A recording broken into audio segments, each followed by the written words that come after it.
Hola y bienvenidos a quienes sintonizan este espacio de análisis. Imaginemos por un momento a la figura militar más icónica en la historia de todo un país.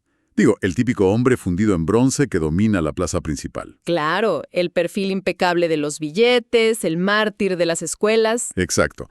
Una narrativa súper limpia, lineal y, bueno, libre de toda duda. Pero ahora imaginemos a ese mismo prócer sentado en una casona envuelta en penumbras. Con las ventanas cerradas a cal y canto, por el viento. Ajá, sosteniendo las manos de su esposa sobre una mesa de madera, esperando en un silencio sepulcral a que el espíritu de una persona fallecida se comunique con él. Esa escena ocurrió, y de hecho, múltiples veces. Hoy es una fecha muy especial, 21 de mayo de 2026. Porque al conmemorar un nuevo año del combate naval de Iquique, pues la inclinación natural sería hablar de acorazados, tácticas o geopolítica del siglo XIX. Pero hoy queremos hablar precisamente del gran protagonista de esta historia, de Arturo Prat Chacón. Y todo esto es posible gracias a una selección de fuentes que nos hizo llegar Nicky Rondinella. Nicky leyó el año pasado los libros Historia de Chile en sus volúmenes 1 y 2, que le parecieron geniales. Estos libros pertenecen al periodista y escritor chileno Jorge Baradit. El punto de partida no está en un campo de batalla. Para entender por qué un hombre tan estricto llega a sentarse en esa mesa, tenemos que ir a la raíz del trauma. Hay que situarnos en 1874. La historia arranca con un evento devastadoramente común en la época: el nacimiento de su primera hija, Carmelita. Carmelita nace a principios de marzo, pero desde el parto su vida pende de un hilo. Sufre una complicación severa por un mal corte del cordón umbilical. Le provocó una hernia y, su corta existencia estuvo llena de fiebres, problemas digestivos crónicos, un dolor que la medicina de la época apenas podía mitigar, digamos, con homeopatía incipiente. Y lo que hace esto aún más angustiante, creo yo, es el aislamiento. Porque mientras Carmela Carvajal, su esposa, lidiaba con esta crisis minuto a minuto en Valparaíso, Prat no estaba ahí. Él estaba anclado cumpliendo funciones navales a cientos de kilómetros al norte, en Mejillones. Las cartas de Carmela tardaban semanas en llegar. Los textos de Baradit documentan frases desgarradoras donde ella le dice que su corazón desfallece de dolor por no tenerlo cerca. Y para colmo, la burocracia naval empeoraba todo. Cuando Prat espera un buque en diciembre para, por fin, regresar, le informan que se retrasa. Y cuando por fin llega, le ordenan esperar varios días más en el puerto. Cuando al fin logra embarcarse hacia el sur, rogando por un milagro, el barco recala en un puerto intermedio. Y ahí se le acerca un estafeta. A ver, para quienes no conocen el término, ¿qué era exactamente? ¿Un cartero? Más bien, un mensajero oficial, alguien que llevaba correspondencia prioritaria de puerto en puerto. Y esta estafeta le entrega a Prat una esquela muy particular. Y quien firmaba la esquela era Juan José Latorre, su compañero de armas. Le informaba que Carmelita ya había fallecido y que los funerales ya se habían realizado. Prat recibe la noticia en la cubierta, paralizado, sabiendo que llegó tarde. Este choque emocional es el catalizador que lo empuja a buscar respuestas. Cuando la religión tradicional no logra calmar ese vacío, busca en otras partes. Lo que nos lleva directo a la escena que describimos al principio. Estamos en abril de 1875 en Valparaíso. Una casona de la aristeplasia porteña de su familia. Ahí Prat y Carmela participan en una sesión mediúmnica.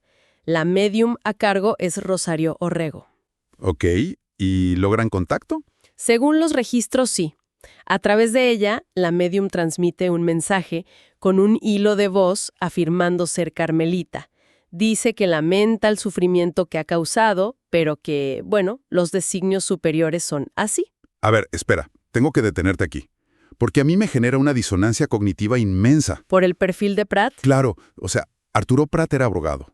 Un hombre de leyes, marino, instruido en matemáticas, en estrategia, y además un católico devoto en una época súper conservadora. ¿Cómo es que hombres tan racionales caen en sesiones de espiritismo en cuartos oscuros? ¿No va esto en contra de la misma ciencia y religión de la época? Digo, ¿no los tildaban de locos? Para entender esto, hay que hacer un zoom out a lo que pasaba a mediados del siglo XIX. era el epicentro de una crisis existencial profunda en el mundo occidental. Una crisis por los nuevos descubrimientos científicos. Precisamente, veníamos de instaurar el método científico. De pronto aparece la teoría de la evolución de Darwin, los microscopios, la geología. La visión literal de la Iglesia Católica, eso del mundo creado en 6 días, se volvió insostenible para muchos intelectuales. Necesitaban algo que tuviera más sentido. Exacto. Y para ellos, ojo con esto, el espiritismo era ciencia. El movimiento estalla en 1848 con las hermanas Fox en Nueva York, pero Allan Kardec lo estructuró en Francia como una disciplina de laboratorio. A ver, ¿laboratorio en qué sentido?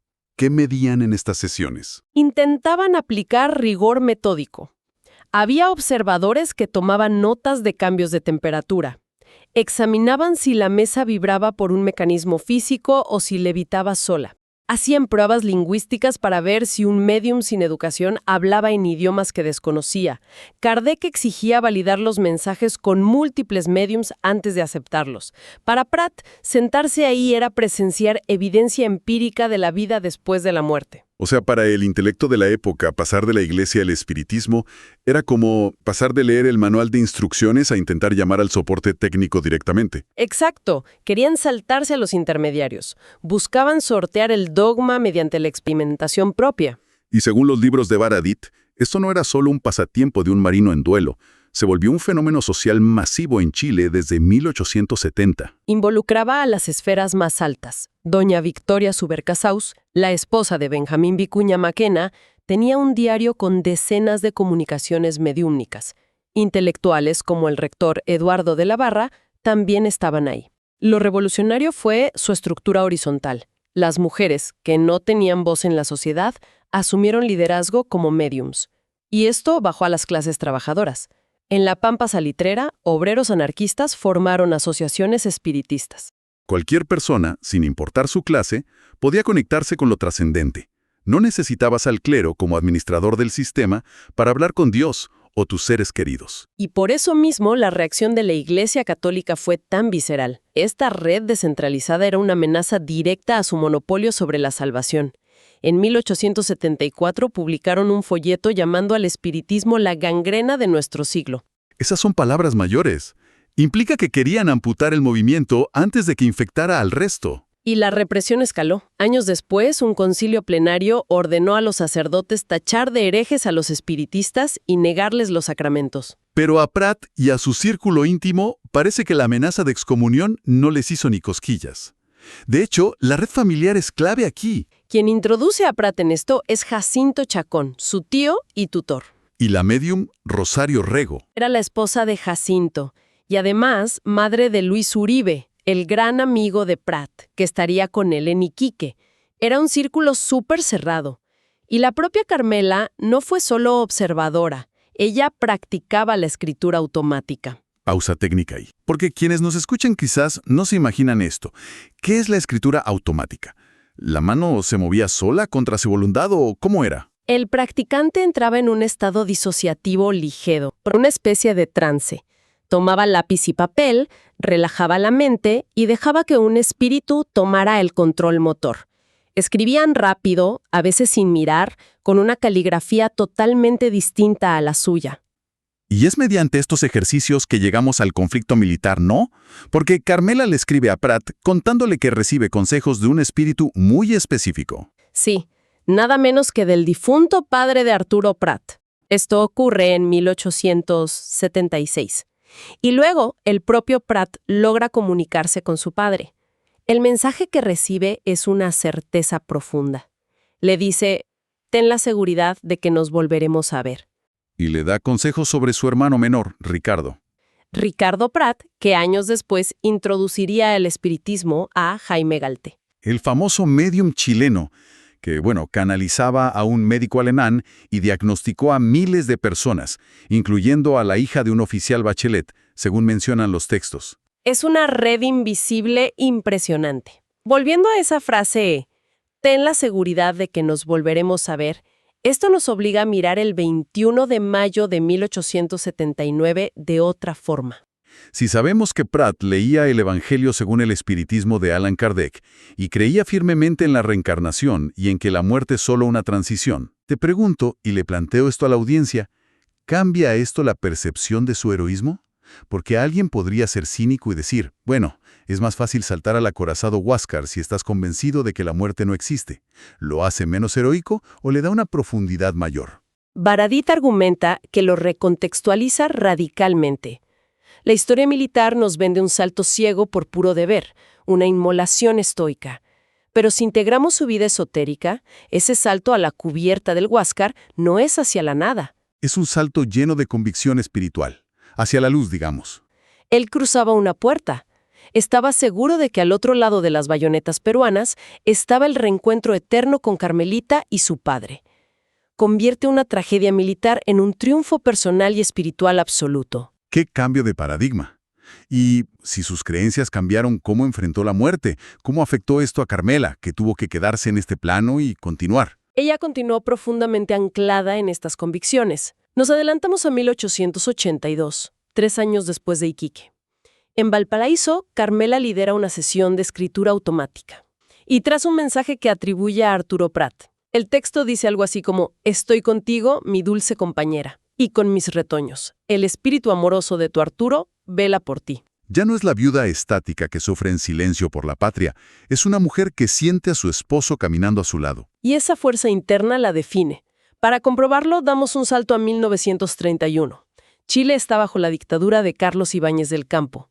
Hay una crisis tremenda, protestas masivas, huelgas universitarias. Y la casa de Carmela, que ya era una octogenaria, funcionaba como refugio clandestino, ¿no? Exacto. No era un museo silencioso. Ella ocultaba a estudiantes opositores. La policía secreta allana la casa de la viuda del máximo héroe nacional y se llevan presos a varios jóvenes. Incluyendo a sus propios nietos. Así es. Y la respuesta de Carmela es increíble. A sus 80 años, amparada en su figura de viuda del prócer, va directo al Palacio de la Moneda y exige cara a cara la liberación de los jóvenes. Y lo logra. La presión política era insostenible para el gobierno. Los liberan. Poco después, el dictador renuncia y hay celebraciones masivas en las calles. Y trágicamente, ella fallece de un ataque cardíaco durante esas mismas celebraciones. Es una heroína por derecho propio, pero la historia oficial a veces la trata como un simple apéndice de Prat. Pero el hallazgo tras su muerte cierra este arco de forma poética. En sus documentos personales encontraron una nota manuscrita, una sola frase que encapsula la visión de vida de ambos. La nota decía, la muerte es una larga y dolorosa ausencia, pero no una eterna separación. Es la síntesis de medio siglo de vida. Explica cómo soportó la pérdida de su hija, el 21 de mayo, y las décadas de viudez. Creo que la gran lección de las fuentes aportadas por Nikki y de todo este análisis es el peligro de las estatuas de bronce. O sea, cuando la historia oficial recorta las vulnerabilidades, los miedos y las creencias esotéricas para construir figuras perfectas, pues los empequeñece. Descubrir que el acto más famoso de la historia naval estuvo empujado en secreto por el deseo de volver a ver a una hija fallecida, hace a Prat infinitamente más fascinante y mucho más humano. Muchas gracias a nuestra audiencia por acompañarnos en esta inmersión y nos escuchamos en la próxima.